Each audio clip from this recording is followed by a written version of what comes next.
Hello, meus amoricos! Como é que vocês estão? Estão bem? Bem-vindos a mais uma aula aqui no nosso Inteiro Online. Nossas aulas de matemática estão cada vez mais bonitinhas, com meus desenhos maravilhosos.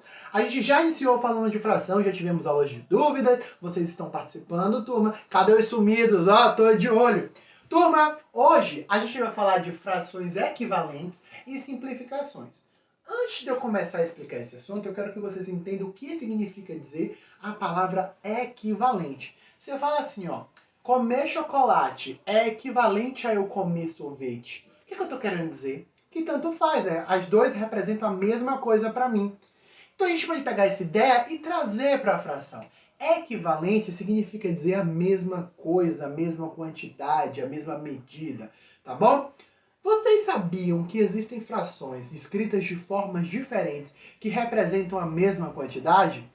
Tá duvidando de mim? Vou mostrar para vocês. Trouxe aqui 3 exemplos de bolo, sabor brigadeiro de laranja, por isso que tá pintadinho de laranja. Só que aí eu tenho partes que tá com recheio, né, com cobertura na verdade, e outras partes não. Então vamos representar cada situação aqui. Nessa parte aqui, quantas partes eu tenho de cobertura? Eu tenho 2 partes e foi dividido em quantas partes? Em 4 partes. Belezinha? E nessa aqui eu tenho 1, 2, 3 partes e o bolo foi dividido em quantas partes? Em 6. E nessa daqui eu tenho 1, 2, 3, 4, 5 partes e o bolo foi dividido em 10 partes. E se eu disser para vocês que essas frações são equivalentes? Vocês concordam comigo? Não sei se vocês perceberam, mas observe, ó, 2/4 representa justamente metade do bolo. Ó, metade. 3/6 também está representando metade do bolo. E 5/10 também está representando a metade do bolo. Então eu posso dizer que essas 3 frações aqui são equivalentes, representam a mesma quantidade. Você tinha percebido isso antes? Deixa aqui nos comentários que eu quero saber. Então, eu posso dizer que 2/4 é igual a 3/6, que também é igual a 5/10. Mas sempre eu vou ter que ficar desenhando o professor para achar frações equivalentes? Não. Você quer ver? Vamos fazer exemplos. Olha aqui. Eu tenho aqui a fração, como é que lê aqui? 3/2, que o 2 está embaixo. E eu quero achar 2 frações equivalentes, que representam a mesma quantidade. Como é que eu faço então? Eu escolho um número, qualquer número natural, que não seja nem um 0 e nem 1, e multiplico nessa fração aqui em cima e embaixo. Por quê? Porque o numerador e o denominador, eles são ciumentos. O que você faz em cima, você obrigatoriamente tem que fazer embaixo. E o que você faz embaixo, você tem que fazer em cima, porque é uma relação conflituosa, sabe? Então vamos lá. Eu tenho aqui 3/2. Escolhe um número para mim que não seja nem 0, nem 1. Ó, eu vi gente falando aí 3, então eu vou pegar 3. Então o que eu vou fazer? Eu vou multiplicar em cima por 3. E embaixo eu vou multiplicar por 3. Vamos lá? Me diz quanto é que vai dar. 3 vezes 3 dá 9. 2 vezes 3 vai dar 6. Acabei de encontrar a primeira fração equivalente. 3/2 é equivalente a 9/6. Professor, então é só eu escolher um número, qualquer número, multiplicar em cima e embaixo. O resultado que eu encontrar vai ser uma fração equivalente? É. Olha que facinho. Outra fração equivalente. Para achar outra fração equivalente, eu tenho 2 formas. Ou eu posso pegar essa, 3/2, ou eu já posso pegar essa nova que eu encontrei aqui. Porque se essa é equivalente a essa, se eu achar uma outra fração que seja equivalente a 9/6, também vai ser equivalente a 3/2. Não é interessante? Então eu vou escolher 9/6 agora. Me dá um número. Que número? 2? Gostei, que é número pequeno, né? A gente não faz contar grande. Preguiçoso. Então eu tenho aqui, ó, multiplicado por 2. Então vamos lá. Quanto é 9 vezes 2? Vai dar 18. 6 vezes 2 vai dar 12. Prontinho. A gente achou outra fração equivalente. Então significa dizer que essa fração e essa fração são equivalentes, representam a mesma quantidade. Professor, e se eu escolhesse multiplicar por 500 em cima e embaixo, eu também achei uma fração equivalente? Iria. E por 1 milhão? Também iria. E por 1.000.001? Também iria. Não importa o número natural que você escolher, desde que não seja nem um 0, nem um 1. Não pode. Por 0, porque vai zerar, e a gente já aprendeu na aula de divisão que não existe divisão por 0. Então, portanto, nunca, never, jamais, neca de catipiriba, você vai encontrar 0 no denominador. Não pode ser 0. ok? Em cima no numerador, pode. Embaixo, jamais. Senão, a polícia da matemática vai bater na porta de vocês, tá bom? Vamos aqui, letra B. 1/8. Como é que eu acho uma fração equivalente? Escolhe o número. Vai, me diz aí. 5. Teve gente que falou 5. Então aqui, ó, vezes 5. Então vamos lá. Quanto é 1 vezes 5? 1 vezes 5 vai dar 5. 8 vezes 5, 40. 5 40avos. E a gente achou uma fração equivalente a 1/8. Outro número. Me diz o número aí. 3, gostei. Ah, pode ser 3. Ah, mas 3 já foi aqui em cima. Falou outro. 4. Vamos por 4 então. Então aqui por 4 e por 4.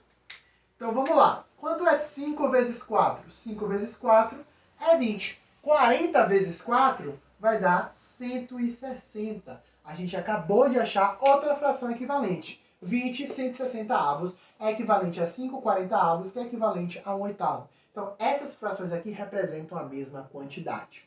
Ok? Bem, vamos falar agora da simplificação, que nada mais é do que uma forma da gente também achar frações equivalentes, tá bom? Então eu tenho aqui, ó, 2/8. Será que existe algum número que eu consiga dividir o numerador e o denominador ao mesmo tempo? Olha aqui, eu tenho 2 e eu tenho 8. Eu sei que 2 e 8 são números o quê? Pares. Números pares dá para dividir por quanto? 2. Então vamos lá, posso escolher o número 2. Se você encontrar qualquer outro número, pode, tá? Desde que não seja nem um 0, nem 1. Então vamos lá, vou dividir em cima e embaixo por 2. Vou dividir e vou dividir. Observe, quanto é 2 dividido por 2? 2 dividido por 2 vai dar 1. 8 dividido por 2 vai dar 4. Então encontrei a fração aqui, ó, 1/4. Observe, essa fração que eu encontrei dividindo essa primeira que eu tinha, também vai ser equivalente a 2/8. A gente fez pelo processo agora de simplificar.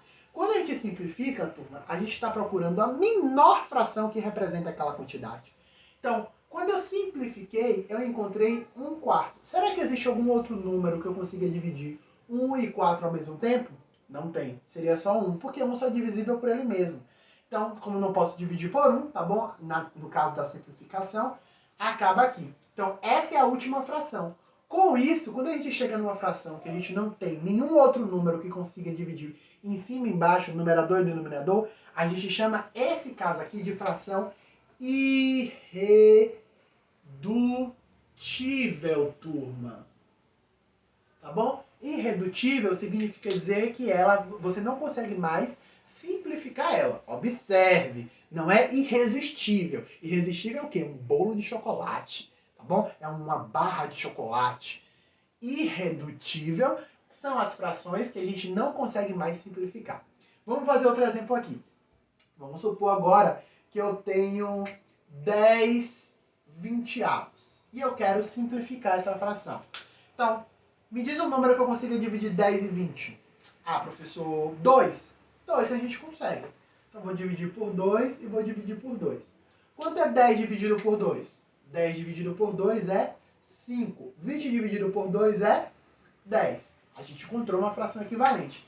Será que tem algum outro número que eu consiga dividir 5 e 10? Quem falou 5 acertou. Eu consigo dividir 5 e 10. Ó. Dividir por 5 e dividir por 5. Lembra, o que eu tenho que fazer em cima, obrigatoriamente eu tenho que fazer embaixo, esse aumento. Tem que ser pelo mesmo valor. Então 5 dividido por 5 vai dar 1. 10 dividido por 5 vai dar 2. Pronto, a gente chegou numa fração irredutível. Eu não consigo achar outro número para dividir aqui.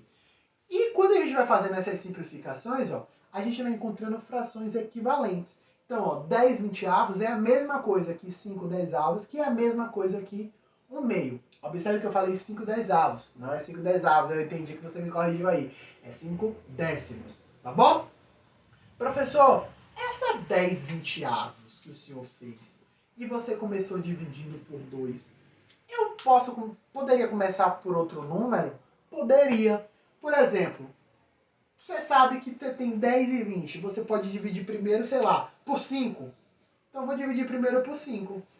Quando eu divido por 5, vamos ver o que vai dar? 10 dividido por 5 vai dar quanto? 2. 20 dividido por 5 vai dar 4. 2/4. Mas essa aqui a gente consegue dividir ainda? Consegue. Por quanto? Por 2. Quando eu divido por 2, a gente vai encontrar quanto? 2 dividido por 2 vai dar 1. 4 dividido por 2 vai dar 2. Encontrei, tá vendo? Ó, fui por caminhos diferentes, mas encontrei a mesma fração irredutível. Então não importa os números que você vai escolhendo para simplificar. No final, você vai encontrar a mesma fração irredutível, tá bom? Por exemplo, vou fazer o mesmo caso ainda, 10 vinteavos. Eu quero fazer o mínimo de conta possível para encontrar a fração irredutível. Aí eu observei aqui, eu tive a sacada que aqui termina com 0 e aqui termina com 0. Mas naquela aula que o professor ensinou o critério de divisibilidade, ele falou que quando o número termina com 0, eu posso dividir ele por 10. Então eu já vou dividir direto por 10. Então quanto é 10 dividido por 10? 10 dividido por 10 é 1. Quanto é 20 dividido por 10? É 2, 1 meio. Então, ó, fiz divisões diferentes, mas no final, para a mesma fração, eu encontrei a mesma fração irredutível. Então a gente simplifica a fração até tornar ela irredutível e não irresistível, tá bom? E a gente sempre divide o que está em cima, tá? Por um número, obrigatoriamente tem que dividir embaixo pelo mesmo valor, tá ok? Turma, a gente termina aqui a nossa aula de hoje. Qualquer dúvida, a gente se vê nas nossas aulas online. Tô também na plataforma e tô aqui no canal. Beijão, se cuidem e até a próxima aula.